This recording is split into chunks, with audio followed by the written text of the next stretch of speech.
Hello friends, welcome back to my YouTube channel English Literature Hub. Now I'm going to start today with few important questions based on William Shakespeare's sonnet number 18, Shall I Compare Thee to a Summer's Day? So without wasting any time, let's start this video. Question number first. What is the primary reason the speaker argues that a summer's day is inferior to the beloved? इस sonnet के अंदर, इस poem के अंदर जो speaker हैं वो इस बात को क्यों कह रहे हैं कि जो समर्स डे है आपका, यानी जो गर्मियों का दिन है, वो उनके बिलव्ड के कंपैरिजन में, जो उनकी बिलव्ड यानी जो उनकी लवर है, उनके कंपैरिजन में जो समर्स डे है वो आपका इन्फीरियर क्यों है। इन्फीरियर मीन्स एकदम डाउन क्यों है, उससे कम क्यों है, उससे उसकी वैल्यू कम क्यों है, यानी समर डे की वैल्यू उसकी उनकी जो लवर है उनसे कम क्यों है। इसके पीछे रीज़न क्या है। Option A, summer is too short and it's weather is often inconsistent. B, summer leads direct to the hideous winter. C, summer days are too hot for human comfort. D, summer lacks the beauty of the spring season. तो दोस्तों इसका correct answer हो जाएगा इसका option number A, summer is too short and it's weather is often inconsistent. तो यहाँ पे जो पोएट हैं वो ये बोल रहे हैं यहाँ पर कि जो समर का जो समय है वो बहुत ज़्यादा शॉर्ट होता है, क्योंकि ये आपके जो विलियम शेक्सपियर हैं वो लंदन से बिलोंग करते थे आपके, है ना। तो वहाँ पर जो होता है आपका सर्दियों का समय बहुत लंबा होता है और गर्मियों का समय बहुत शॉर्ट होता है। तो इसलिए जो आपके शेक्सपियर हैं वो समर के दिनों को अपनी बिलव्ड से कंपेयर कर रहे हैं यहाँ पर, और ये बता रहे हैं कि जो समर के जो दिन है वो समर का जो टाइम होता है बहुत शॉर्ट है यहाँ, और जो वेदर होता है वो बहुत ज़्यादा इनकन्सिस्टेंट होता है, यानी कभी धूप आती है कभी धूप नहीं भी आती है। तो ऑप्शन ए हो जाएगा करेक्ट आंसर। नोट यहाँ पर देखते हैं, the speaker notes that the summer's lease hath all too short a date. ये लाइन आपकी पोएम से ली गई है।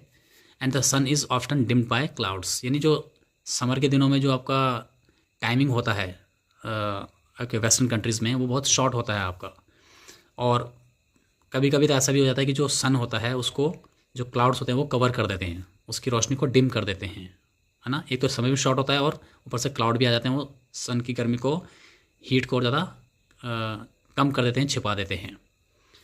नेक्स्ट क्वेश्चन देखते हैं यहाँ पर। In the line sometime too hot the eye of heaven shines, what does the metaphor eye of heaven refers to. Option A, God. B, the sun. C, the poet's inspiration. D, the moon. तो इसका correct answer हो जाएगा, correct answer होगा आपका option number B, the sun. तो यहाँ पर जो लाइन है आपकी sometime too hot the eye of heaven shines, इस लाइन में जो आई ऑफ हेवन है वो किस चीज़ को रेफर कर रहा है भाई, यानी वो किस चीज़ को बता रहा है। आई ऑफ हेवन का इस सोनेट के अंदर मीनिंग है आपका द सन, यानी उसको सूरज को इंडिकेट कर रहा है यहाँ पर। वो यहाँ पर नोट देखते हैं, this is a classical Shakespearean metaphor where the sun is viewed as the watchful glowing eye of the sky. इस सोनेट के अंदर शेक्सपियर ने सन के लिए आई ऑफ हेवन वर्ड का use, eye of heaven phrase का use किया है यहाँ पर, जो कि जो आसमान की एक तरह से क्या है आपकी ग्लोइंग आई की तरह है, यानी आसमान से एक ऐसी आंख जो आसमान से देख रही है, इस तरह से उन्होंने यहाँ पर इसको डिनोट किया है शेक्सपियर ने सन को। नेक्स्ट क्वेश्चन देखते हैं यहाँ पर, question number third. According to the final couplet, what is the this that gives life to the beloved. इस फाइनल कपलेट में जो उसकी फाइनल लाइन्स है आपकी सोनेट की, उसमें जो आपका दिस वर्ड यहाँ पर यूज़ हुआ है, जो कि उनकी जो लवर है उनको वो लाइफ देता है। तो ये दिस जो वर्ड है वो किस सेंस में यूज़ हुआ है आपका। A, the arrival of the next summer. B, the memory of beloved friends. C, the sonnet self the written word. D, the beloved's own physical health. तो इसका करेक्ट आंसर हो जाएगा दोस्तों option number C, the sonnet self. यानी अगर हम इस sonnet को पढ़ते हैं तो हम लास्ट की जो दो लाइनें हैं आपकी फाइनल कपलेट हैं जो आपके, उसके अंदर जो दिस वर्ड का यूज़ हुआ है वो सोनेट के लिए यूज़ हुआ है। मीन्स जो पोएम शेक्सपियर ने लिखी है, तो लास्ट में वो क्या कर रहे हैं कि अपनी जो उनकी बिलव्ड है, क्योंकि जो समर है वो तो चेंज हो जाएगा, समर की टाइमिंग काफ़ी शॉर्ट है आपकी, है ना। कुछ टाइम बाद समर का मौसम ख़त्म हो जाएगा, लेकिन जो उनकी बिलव्ड है उनकी उम्र के साथ वो उनको अभी मतलब स्टार्टिंग में वो जवान है, अभी खूबसूरत है, कुछ टाइम बाद उनको बुढ़ापा आ जाएगा, है ना। लेकिन हो सकता है उनकी सोनेट कुछ समय बाद मतलब यहाँ से दुनिया से चली जाएं, लेकिन जो वर्ड्स उन्होंने अपनी बिलव्ड की याद में लिखे हैं सोनेट के रूप में, वो वर्ड्स हमेशा एज इट इज़ रहेंगे, और हमेशा वो जो उनकी बिलव्ड है वो उनके सोनेट के अंदर जीवित रहेंगी। तो ऑप्शन नंबर सी हो जाएगा इसका correct answer, the sonnet self. Note हमें देखते हैं, the speaker believes that as long as people can read this poem so long lives this the beloved's beauty will be preserved. तो इस लास्ट की जो दो लाइनें हैं कपलेट हैं आपकी, इसके थ्रू जो आपके पोएट हैं वो ये कहना चाह रहे हैं कि उनका ऐसा मानना है, उनका ऐसा विश्वास है कि जब तक लोग इस पोएम को पढ़ेंगे, जब तक लोग इस सोनेट को पढ़ेंगे तो बार बार उनको इसको पढ़कर वो महसूस करेंगे कि जो उनकी बिलव्ड थी, वो उनकी जो ब्यूटी है वो पूरी तरह से प्रिजर्व्ड है। उनकी ब्यूटी, उनकी बिलव की जो, इनकी बिलव की जो ब्यूटी है, इनकी जो लवर की जो ब्यूटी है वो पूरी तरह से सुरक्षित है इस सोनेट के फॉर्म में, इस पोएम के फॉर्म में। वो ख़त्म नहीं हुई है। वो खूबसूरत जो उनकी बिलव्ड है वो बदसूरत नहीं हुई है, अभी वो उसी तरह से खूबसूरत हैं जैसे वो पहले हुआ करती थी इस सोनेट के फॉर्म में। तो नेक्स्ट क्वेश्चन देखते हैं यहाँ पर। What does the phrase nature's changing course untrimmed suggest about beauty. यहाँ पर जो फ्रेज है आपका नेचर्स चेंजिंग कोर्स अनट्रिम्ड, ये ब्यूटी को किस सेंस में इसको सजेस्ट करता है, आपको उसको बताना है यहाँ पर। Option A, nature is a skilled gardener that maintains beauty. B, physical beauty is subject to the random and inevitable decay of time. C, beauty can be perfectly preserve through careful grooming.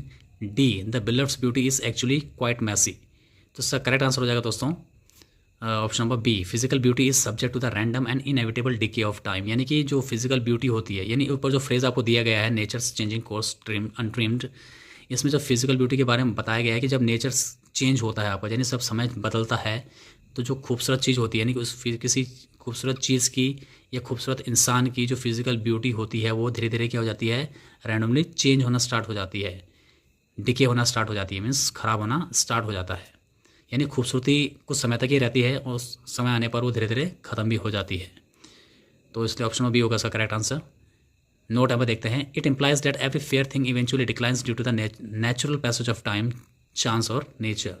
तो जो आपका option B है वो ये imply कर रहा है यहाँ पर कि जो हर खूबसूरत चीज़ है, यानी एवरी फेयर थिंग, जो हर खूबसूरत चीज़ है वो समय के साथ डिक्लाइन होती है, मीन्स नीचे गिर जाती है, उसकी खूबसूरती कम हो जाती है समय की, मतलब समय के साथ साथ, है ना, natural passage of time. Next question देखते हैं यहाँ पर।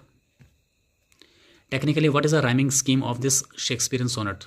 तो ऑप्शन ए है आपका A B B A C D E, B A B C D E F F G, C A B C D E. Option D यहाँ पर है आपका A B C D E F G. तो जो दोस्तों, जैसे कि हम जानते हैं कि जो शेक्सपियर थे वो उनका एक अपना सोनेट लिखने का अपना एक पैटर्न था जिसको हम शेक्सपियरियन सोनेट पैटर्न बोलते हैं इसको यहाँ पर। तो वो उनका पैटर्न था आपका A B C D E F G, यानी ऑप्शन नंबर डी हो जाएगा इसका करेक्ट आंसर। तो नोट में देख लेते हैं। This follows the standard Shakespearean format, 3 quatrains followed by a final rhyming couplet. यानी कि शेक्सपियर के जितने भी आपके सोनेट है, मोस्ट ऑफ द सोनेट हैं आपके, उनमें आपको एक चीज़ देखने को मिलेगी, जो उनका राइमिंग पैटर्न है वो कैसा है आपका। पहले आपके 3 क्वार्टरेंस होते हैं, यानी 4 लाइन के 3 स्टैंजा होते हैं उसके अंदर, और लास्ट में आपकी 2 लाइन का एक फाइनल कपलेट होता है आपका, जो राइम्ड कपलेट होता है आपका। तो दोस्तों इसका करेक्ट आंसर होगा ऑप्शन नंबर डी। तो ये थे आज के 5 most important questions based on William Shakespeare sonnet number 18 shall I compares thee to a summer's day. तो आई होप आपको सारे क्वेश्चन समझ में आ गए होंगे। तो मिलते हैं अपनी नेक्स्ट वीडियो में। Till then take care.